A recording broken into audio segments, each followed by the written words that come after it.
Berjumpa semuanya yang sedang mencoblos para pemimpin negeri ini. Sekarang kita akan kembali lagi diperlihatkan dengan Xiao Yan yang pada saat ini berada dalam kondisi kritis. Kemudian dua bintang Xiao Yan pada saat ini digabungkan menjadi satu dan energi yang dipenuhi dengan kekerasan melonjak dari tubuh Xiao Yan. Tubuh Xiao Yan menjadi kurus kering sebelum akhirnya banyak retakan menyebar. Energi juga merembes keluar dan Xiao Yan pada saat ini menggertakkan giginya.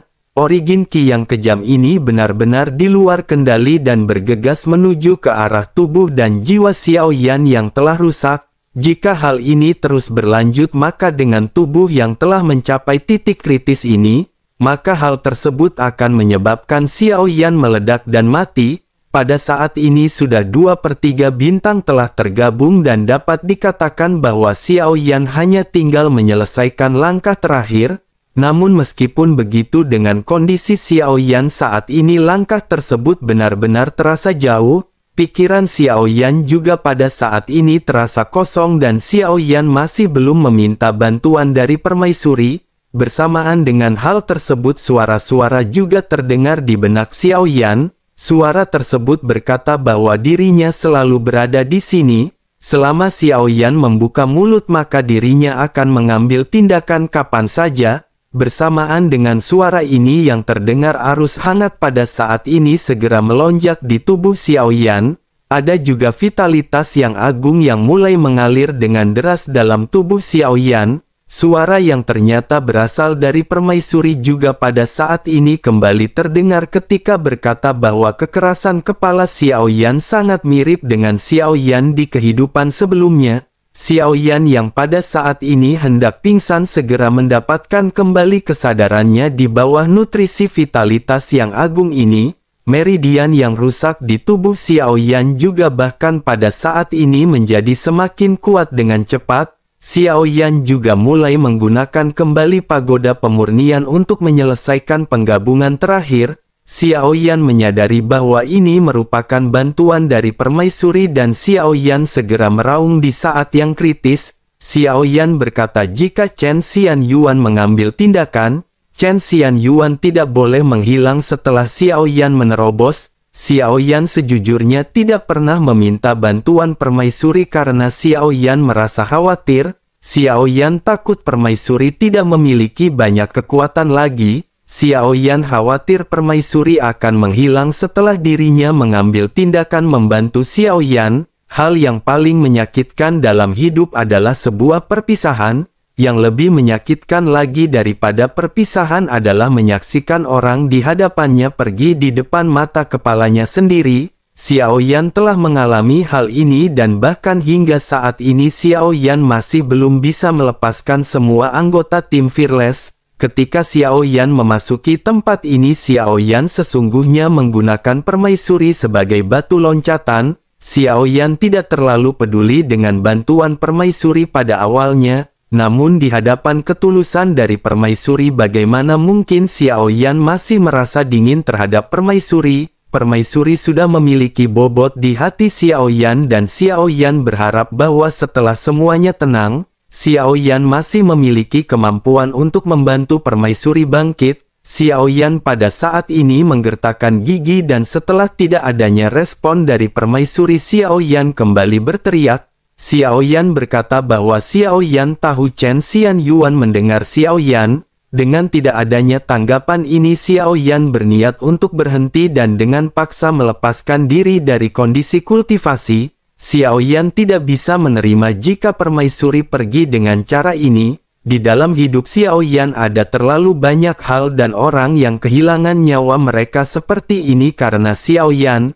Bersamaan dengan Xiao Yan yang pada saat ini menghentikan pergerakan dari pagoda pemurnian, suara dari permaisuri pada akhirnya kembali terdengar. Permaisuri berkata bahwa dirinya pada saat ini masih di sini.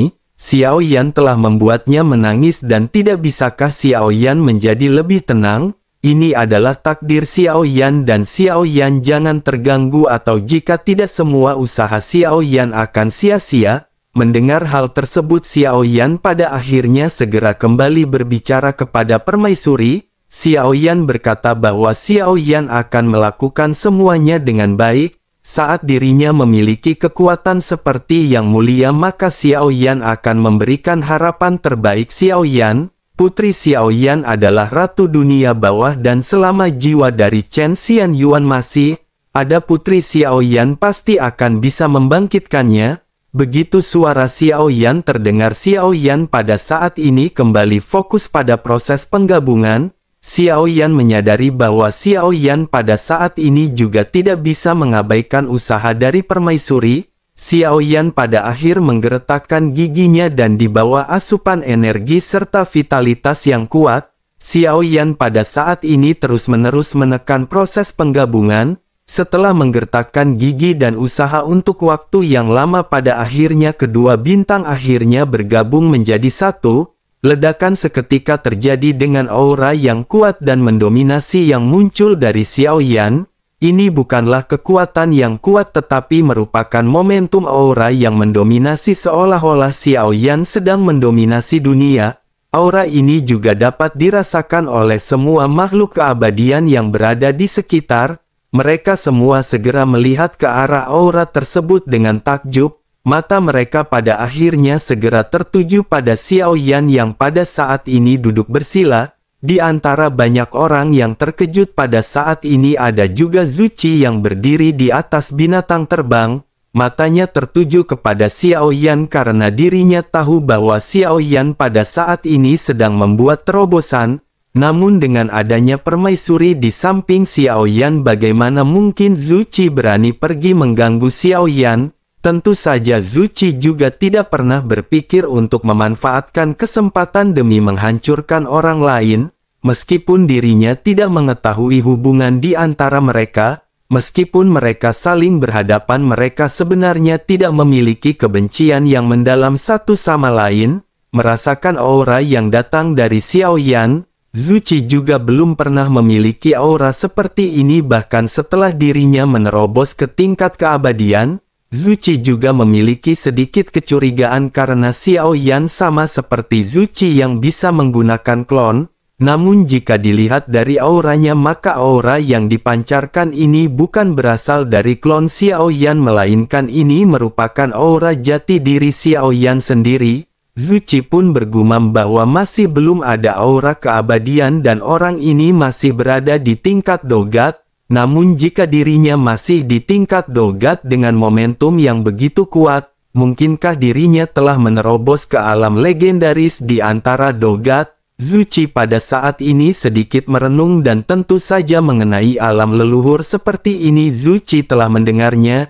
namun dirinya hanya tahu sedikit tentang hal tersebut. Zuci juga telah mencoba yang terbaik untuk menjelajahi alam misterius ini. Tetapi setelah menghabiskan ribuan tahun tanpa hasil, Zuci pada akhirnya menyerah.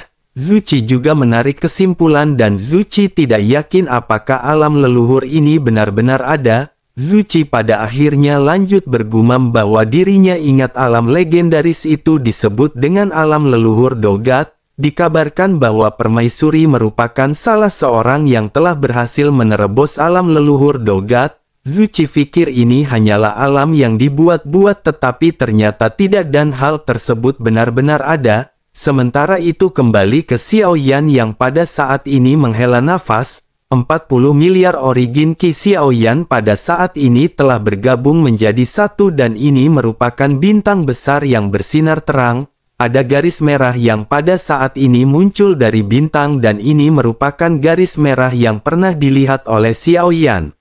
Xiao Yan pun dengan sadar segera perlahan mengelurkan tangannya dan meraih garis merah tersebut dengan erat. Bersamaan dengan hal tersebut, kenangan mendalam yang tidak terhitung jumlahnya segera melintas di benak Xiao Yan. Pemandangan ini muncul kembali seolah-olah semuanya benar-benar nyata. Sudut mata Xiao Yan pada saat ini seketika basah karena kenangan inilah yang ingin Xiao Yan lindungi sepanjang hidupnya. Satu demi satu wajah-wajah yang familiar ayah dari benua Doqi dan yang lainnya pada saat ini kembali ke dalam ingatan Xiao Yan. Begitu banyak kenangan yang melonjak membuat Xiao Yan pada saat ini bertanya-tanya dalam dirinya.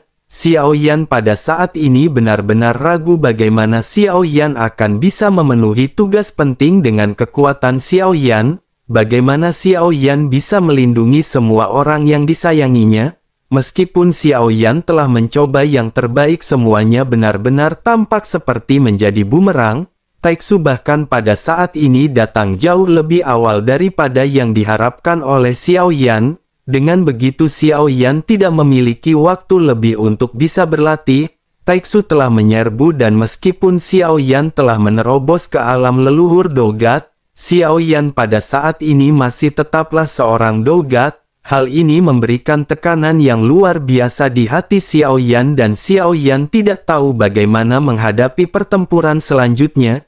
Jika bukan karena teknik pembentuk kehidupan yang diberikan oleh Dewa Jahat dan bantuan dari klon milik Xiao Yan bahkan tidak akan bisa melakukan pertempuran dan mencapai titik ini hari ini. Xiao Yan pada saat ini benar-benar bingung dan tidak ada yang tahu tekanan serta kebingungan di hati Xiao Yan. Namun Xiao Yan selalu merasa bahwa Xiao Yan pada saat ini tidak boleh lemah dalam hal apapun. Xiao Yan harus berdiri tegak untuk mendukung segalanya dan Xiao Yan harus berusaha keras untuk menjadi semakin kuat. Setelah mencapai titik ini Xiao Yan secara alami memahami bahwa semakin besar kemampuannya semakin besar pula tanggung jawabnya. Xiao Yan tidak lagi mengeluh dan Xiao Yan pada saat ini kembali fokus berusaha sekuat tenaga untuk memperkuat dirinya. Ketekunan ini jugalah yang pada akhirnya benar-benar memadatkan 40 miliar lebih origin Qi Xiao Yan menjadi satu. Xiao Yan pada akhir membuka matanya dan aura yang kuat segera terpancar dari tubuh Xiao Yan. Pada saat ini Xiao Yan tidak bisa merasakan berapa banyak origin Qi yang Xiao Yan miliki. Xiao Yan hanya bisa merasakan dari satu-satunya bintang di tubuhnya apa yang terkandung di dalamnya dengan origin Qi yang tidak ada habisnya. Perasaan ini juga benar-benar belum pernah dirasakan oleh Xiao Yan. Xiao Yan pada akhirnya melihat sekeliling dan Xiao Yan tampak sedang mencari sesuatu. Setelah beberapa saat Xiao Yan pada saat ini menggertakkan gigi karena Xiao Yan tidak melihat keberadaan permaisuri. Xiao Yan pun segera berteriak di manakah Chen Xianyuan berada. Xiao Yan juga tampaknya tidak peduli dengan pandangan orang-orang yang berada di sekitar. Namun karena pertempuran sebelumnya jarak semua orang juga pada saat ini berada jauh dari Xiao Yan. Dengan begitu hampir tidak akan ada yang bisa mendengar suara teriakan dari Xiao Yan. Xiao Yan pada saat ini terus-menerus meneriakkan nama Chen Xianyuan dan terus-menerus bertanya di manakah Chen Xianyuan berada. Namun sesaat kemudian sesosok pada saat ini muncul di belakang Xiao Yan dan menghantam kepala Xiao Yan. Xiao Yan pun sedikit terhuyung dan mengusap bagian kepala belakangnya sambil berteriak sakit. Sebuah suara yang familiar juga pada saat ini segera terdengar di belakang Xiao Yan. Suara tersebut berasal dari permaisuri yang baru saja muncul dari kegelapan dan menatap ke arah Xiao Yan dengan marah. Permaisuri bertanya apakah Xiao Yan benar-benar menganggap dirinya sebagai Guzong Seng, atau Xiao Yan benar-benar memang senang memanggil permaisuri dengan namanya. Melihat permaisuri yang muncul Xiao Yan pada saat ini tidak marah dan Xiao Yan sedikit nyengir. Xiao Yan merasa sedikit malu dan senyuman pada saat ini akhirnya merekah di wajah Xiao Yan. Xiao Yan pun segera berkata bahwa Xiao Yan sangat senang Chen Xianyuan masih berada di sini. Mendengar apa yang dikatakan oleh Xiao Yan, mata dari permaisuri pada saat ini berbinar ketika menatap ke arah Xiao Yan. Permaisuri pun tersenyum dan menatap ke arah Xiao Yan dengan mata yang menawan. Melihat ada yang tidak beres di mata permaisuri, Xiao Yan pada saat ini merasakan adanya firasat buruk. Permaisuri pada saat ini mendekati Xiao Yan dan tanpa sadar Xiao Yan pada saat ini mundur beberapa langkah. Permaisuri juga mengangkat sudut mulutnya menjadi senyuman sebelum akhirnya berbicara ke arah Xiao Yan dengan serius. Permaisuri berkata sepertinya Xiao Yan pada saat ini telah jatuh cinta kepada permaisuri. Xiao Yan tidak lagi menghindari pertanyaan ini kali ini dan Xiao Yan mengangkat bahu sebelum akhirnya mengangguk. Menanggapi hal tersebut, permaisuri pada saat ini segera melambaikan lengan bajunya dan penghalang emas muncul di sekeliling. Permaisuri lanjut menepuk kelinci Bingyun yang pada akhirnya segera berubah menjadi ukuran sesungguhnya membantu kasur yang lembut. Xiao Yan pada saat ini terkejut dan Xiao Yan menyadari apa yang ingin dilakukan oleh permaisuri. Xiao Yan pun segera berkata sebaiknya Yuan Er pada saat ini menunggu dan mendengarkan Xiao Yan. Selain itu, bukankah Yang Mulia telah berbicara kepada Yuan Er bahwa Yuan Er tidak bisa memaksa Xiao Yan? Permaisuri tidak menanggapi perkataan Xiao Yan dan menjelaskan bahwa Yang Mulia telah mati. Xiao Yan pada saat ini hanya bisa terdiam sebelum akhirnya Xiao Yan berkata sebaiknya pada saat ini Yuan Er melepaskan Xiao Yan. Masih ada urusan penting yang harus Xiao Yan hadapi. Xiao Yan juga tidak menyukai perasaan dilema yang pada saat ini berada di dalam hati Xiao Yan. Permaisuri masih tidak menanggapi Xiao Yan dan pada saat ini kembali meledek dengan berkata bahwa permaisuri menyukai hal ini.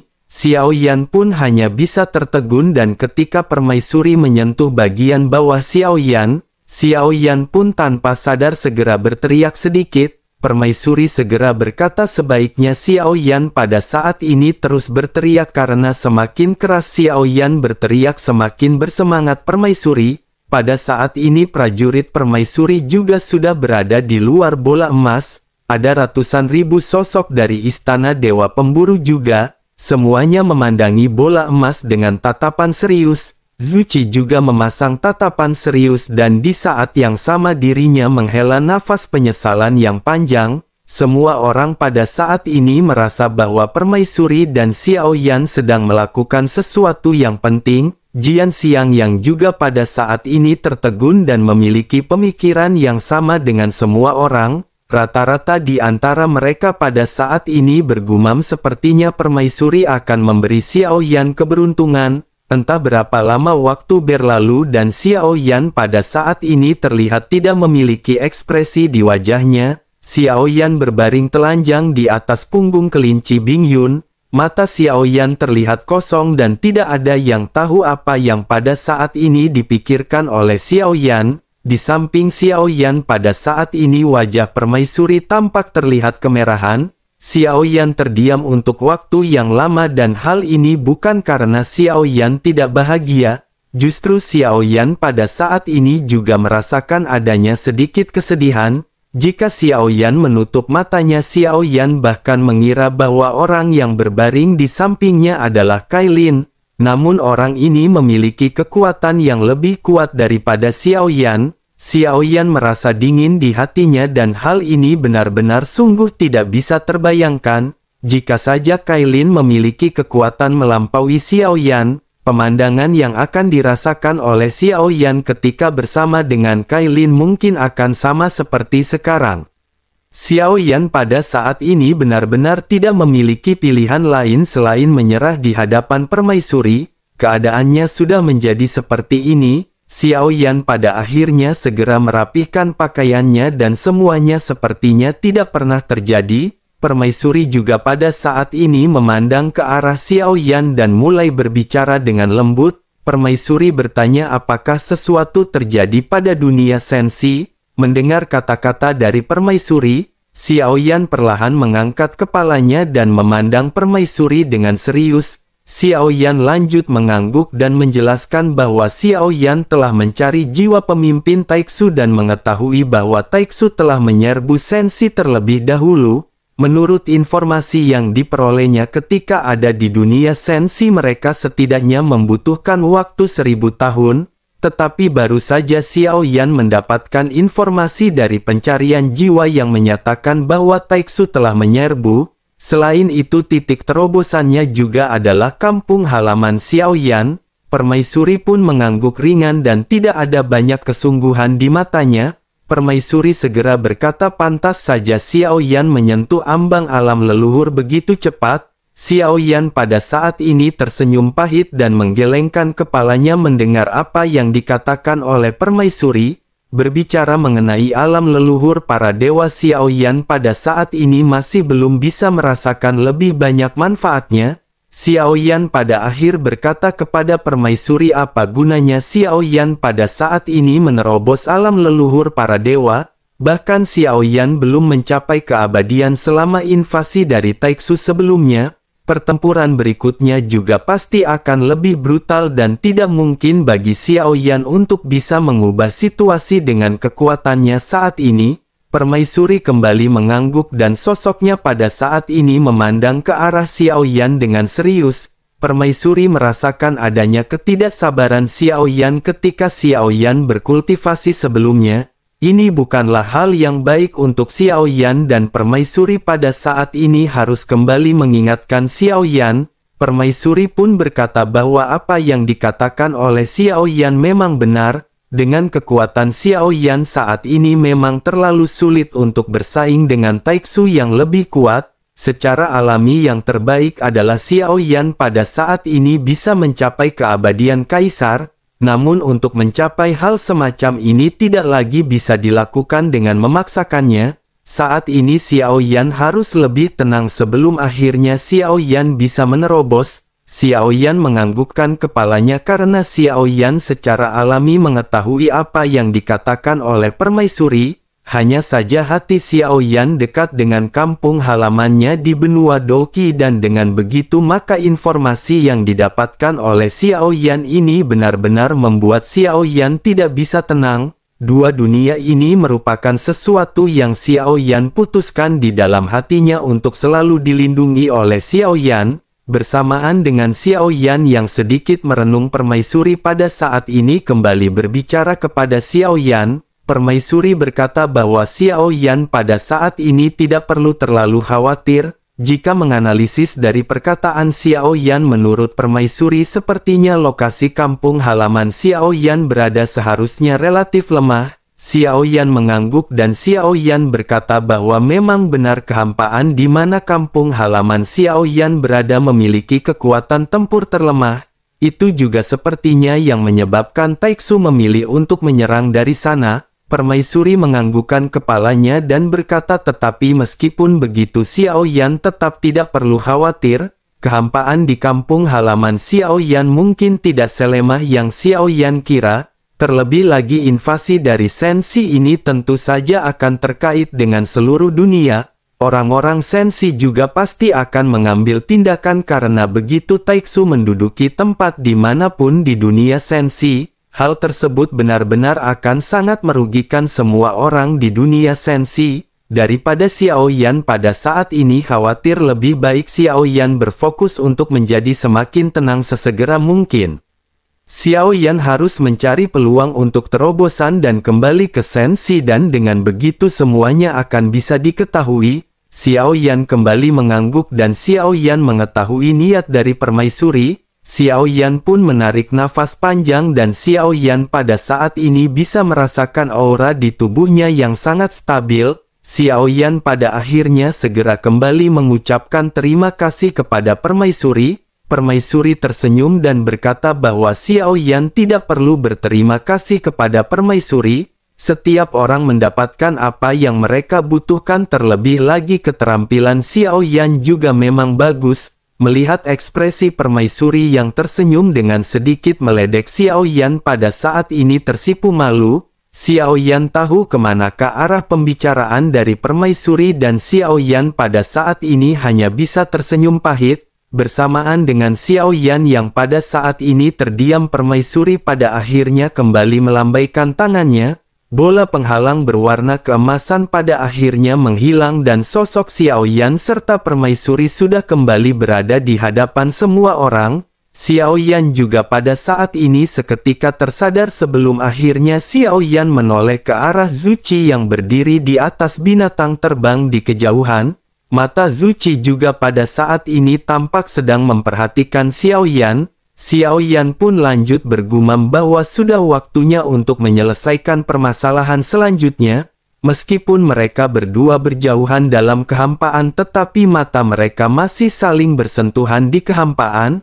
Permaisuri juga pada saat ini segera berbicara kepada Xiao Yan bahwa jika Xiao Yan ingin menerobos ke keabadian kaisar, Menerobos ke alam luhur Dolgat dapat dianggap setengah langkah menerobos ke tingkat keabadian kaisar, tetapi meskipun begitu energi dunia atau ki dunia di dalam diri Xiaoyan masih jauh dari cukup, jika Xiaoyan ingin menerobos ke tingkat keabadian dalam waktu singkat maka Xiaoyan harus membutuhkan lebih banyak ki dunia. Dengan lebih banyak keberuntungan dari dunia segalanya akan bisa dilakukan oleh Xiaoyan. Semakin banyak ki dunia yang Xiaoyan miliki maka Xiaoyan akan bisa wujudkan. Dengan begitu maka ki dunia ini lebih kuat jika dibandingkan dengan yang Xiaoyan bayangkan. Xiaoyan pada saat ini sedikit mengangkat alisnya mendengar penjelasan dari permaisuri.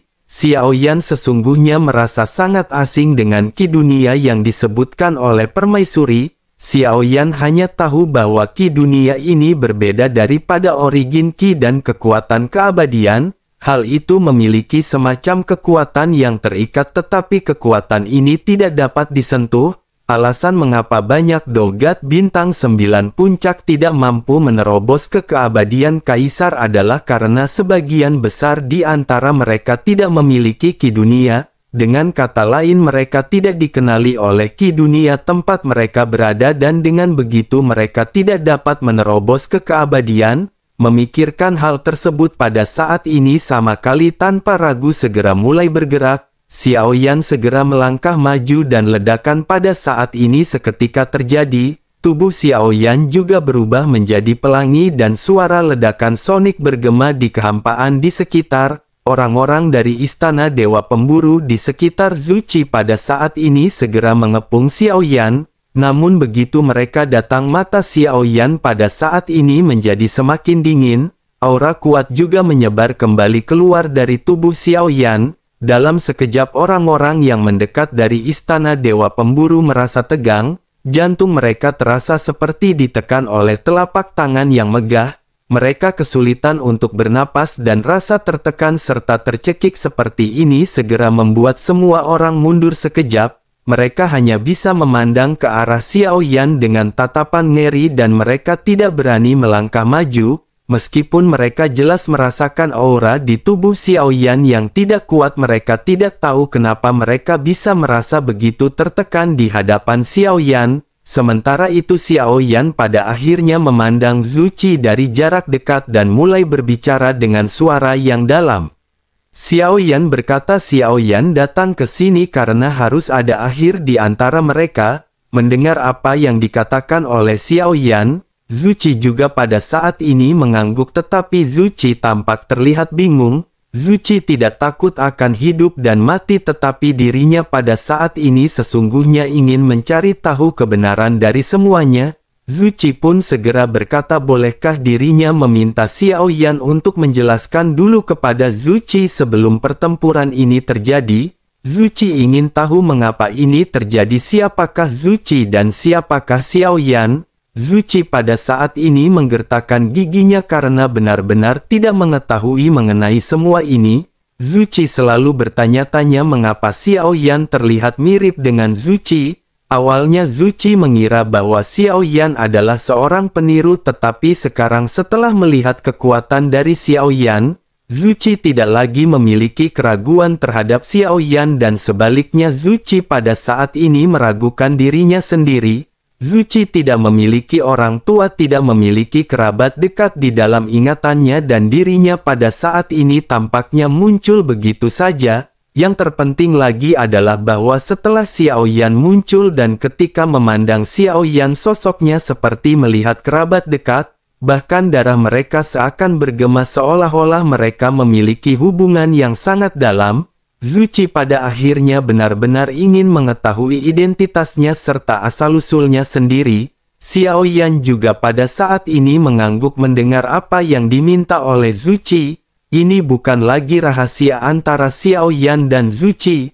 Namun meskipun begitu Xiaoyan masih merasa tidak masuk akal jika Zuci juga merupakan reinkarnasi dari Yang Mulia. Hanya ada satu jiwa yang bisa bereinkarnasi dalam satu kehidupan dan tidak mungkin ada banyak reinkarnasi. Xiaoyan pada akhirnya segera bertanya kepada Zuci apakah Zuci tahu mengenai Yang Mulia. Zuci menggelengkan kepalanya setelah mendengar pertanyaan Xiao Yan. Zuci memang pernah mendengar gelar seperti Yang Mulia tetapi dirinya mendengarnya dari cerita. Zuci juga tidak pernah memastikan lebih spesifik tentang sosok Yang Mulia ini. Sementara itu Xiao Yan pada saat ini lanjut bertanya kepada Zuci apakah Zuci memiliki orang tua. Zuci seketika terkejut mendengar apa yang dikatakan oleh Xiao Yan dan sosoknya mengangkat kepalanya untuk melihat ke arah Xiao Yan dan perlahan menggelengkan kepalanya. Zuci lanjut bergumam bahwa tidak ada hal seperti itu di dalam ingatan Zuci. Xiao Yan pun menganggukkan kepalanya sebelum akhirnya menjelaskan bahwa jika begitu permasalahannya, jika tebakan Xiao Yan benar seharusnya Zuci diubah oleh jiwa yang ditinggalkan oleh Yang Mulia. Setelah selesai berbicara Xiao Yan pada saat ini segera bertanya kepada permaisuri apakah yang dikatakan oleh Xiao Yan ini merupakan suatu kebenaran. Xiao Yan ingin meyakinkan Zuci dengan sosok lain yakni sosok permaisuri. Permaisuri pada akhirnya muncul di samping Xiao Yan dan pada saat ini mengangguk dengan ringan. Permaisuri juga menjelaskan bahwa selain dari jejak jiwa ada juga energi dunia sehingga Zuci memiliki kehidupan yang mandiri.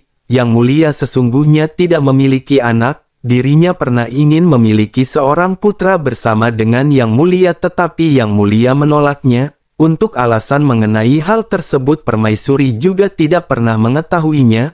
Mendengar hal tersebut Xiao Yan pada saat ini tiba-tiba merasa sedikit aneh. Xiao Yan tanpa sadar bertanya apakah Yang Mulia benar-benar tidak memiliki anak. Sejauh yang dirinya tahu Yang Mulia memiliki seorang putri yang juga telah bereinkarnasi. Dirinya telah bereinkarnasi menjadi putri Xiao Yan di dalam kehidupan ini. Dirinya juga adalah dunia bawah di dunia sensi. Mendengar hal tersebut permaisuri menoleh ke arah Xiao Yan dan ekspresinya tampak dipenuhi dengan ekspresi kesepian. Permaisuri lanjut berkata apakah Xiao Yan memiliki anak perempuan. Jika begitu permasalahannya ternyata sepertinya Gu Zhongsheng hanya tidak ingin melahirkan anak bersama dengan permaisuri. Mendengar hal tersebut Xiao Yan pada saat ini sedikit tercengang dan Xiao Yan merasa sedikit sedih. Xiao Yan tidak menyangka bahwa pembahasan ini akan membuat permaisuri pada saat ini tampak terlihat tertekan. Xiao Yan pada akhirnya hanya bisa menghibur permaisuri dengan berkata bahwa Xiao Yan berpikir Yang Mulia juga memiliki alasannya. Permaisuri pun kembali menatap tajam ke arah Xiao Yan dan segera berkata jika Gu Zhongsheng adalah Xiao Yan apakah bersedia memiliki anak bersama dengan permaisuri? Xiao Yan terdiam mendengar pertanyaan dari permaisuri. Xiao Yan benar-benar tidak tahu bagaimana cara Xiao Yan menanggapi permaisuri. Melihat Xiao Yan yang terdiam untuk beberapa saat permaisuri tampak semakin acuh tidak acuh dan berkata bahwa Xiao Yan juga sepertinya tidak mau. Xiao Yan menggertakkan giginya dan Xiao Yan pada saat ini menghela nafas. Permaisuri hanya meninggalkan jejak jiwanya dan permaisuri sesungguhnya telah lama mati. Jika Xiao Yan keras kepala pada saat ini maka Xiao Yan akan meninggalkan ikatan untuk permaisuri. Xiao Yan pada akhirnya memandang ke arah permaisuri dengan serius dan berkata jika Yuan Er dapat dihidupkan kembali maka Xiao Yan bersedia. Permaisuri pun mengangkat kepalanya dan menatap ke arah Xiao Yan setelah mendengar perkataan tersebut. Permaisuri tanpa banyak bacot segera menggerakkan kakinya dan segera menempelkan tubuhnya kepada Xiao Yan. Selanjutnya bibir permaisuri juga ditempelkan ke bibir Xiao Yan dan semua orang seketika terkejut. Xiao Yan juga pada saat ini tertegun tetapi Xiao Yan hanya bisa pasrah. Xiao Yan pada saat ini tidak tahu berapa lamakah permaisuri akan bisa bertahan dengan sisa jiwanya. Xiao Yan juga ingin pergi untuk menyelesaikan permasalahannya dengan Zuci. Oleh karena itu Xiao Yan pada akhirnya memutuskan untuk memeluk permaisuri erat-erat. Emosi juga pada saat ini meledak di antara keduanya. Adegan ini juga benar-benar tidak disembunyikan dan ratusan ribu orang melihat hal tersebut. Tidak diragukan lagi setelah ciuman antara Xiao Yan dan permaisuri ini terjadi hal tersebut akan menyebar. Tentu saja Xiao Yan juga saat ini tidak tahu bahwa hal ini mungkin saja akan bisa diteruskan ke dunia sensi dengan cara yang aneh. Setelah beberapa saat pada akhirnya keduanya berpisah sementara Permaisuri pada saat ini memandang ke arah Xiao Yan dengan penuh kasih. Permaisuri berbisik di telinga Xiao Yan meskipun dirinya tahu bahwa Xiao Yan berbohong kepada Permaisuri. Tetapi Permaisuri pada saat ini ingin mengucapkan terima kasih. Gu Zongsheng bahkan tidak akan pernah berbohong kepada Permaisuri jika dibandingkan dengan Xiao Yan. Gu Zongsheng tampak seperti bongkahan kayu dan hal tersebut sangat menyebalkan jika dibandingkan dengan Xiao Yan. Xiao Yan pada saat ini hanya bisa terdiam mendengar apa yang dikatakan oleh Permaisuri yang tersenyum. Sementara itu di sisi lain selama masa-masa ini Zhu Qi terus-menerus memikirkan tentang percakapan Xiao Yan dan Permaisuri. Setelah mendengar dan melihat adegan yang berada di hadapannya, Zhu Qi pada saat ini menyadari sepertinya mereka tidak berbohong kepada Zhu Qi. Menggabungkan semua faktor yang dan dengan sikap Permaisuri terhadap Xiao Yan, Zhu Qi pada akhirnya bisa menganalisis identitas Xiao Yan. Zhu Qi pada akhirnya tanpa sadar bergumam mungkinkah dirinya adalah jejak jiwa yang mulia? Lalu apakah Xiao Yan merupakan reinkarnasi dari yang mulia? Xiao Yan pun kembali tersadar sebelum akhirnya memandang ke arah dan mengangguk. Xiao Yan lanjut berkata meskipun Zhu Qi adalah jiwa spiritual dari yang mulia, Zhu Qi juga memiliki jiwa dan kesadarannya sendiri. Jika sensi tidak berada dalam masalah, Xiao Yan dan Zhu Qi tidak akan mengalami pertempuran yang menentukan seperti ini. Zhu Qi pun tertegun sebelum akhirnya Zhu bertanya apakah ada kemungkinan dirinya bisa menggantikan Xiao Yan. Dengan begitu apakah pertempuran di antara mereka pada saat ini harus terjadi? Zhu Qi pada saat ini masih dipenuhi dengan kebingungan. Zhu Qi ingin menjadi kuat dalam hidupnya dan dirinya pernah mengira bahwa dirinya adalah yang terpilih. Namun dirinya tidak pernah menyangka bahwa dirinya hanyalah jiwa dari seorang bangsawan.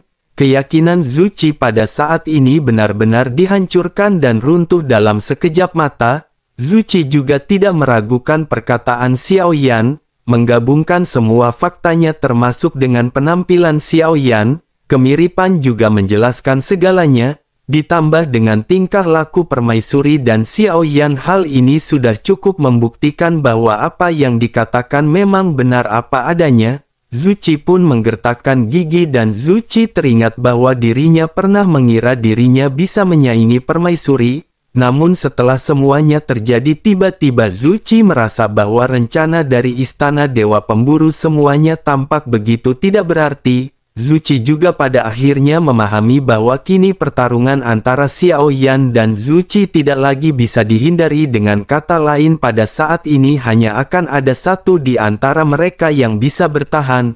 Zhu Qi pun menggertakkan giginya karena Zhu Qi pada saat ini tahu bahwa ini semua merupakan sesuatu yang telah ditakdirkan oleh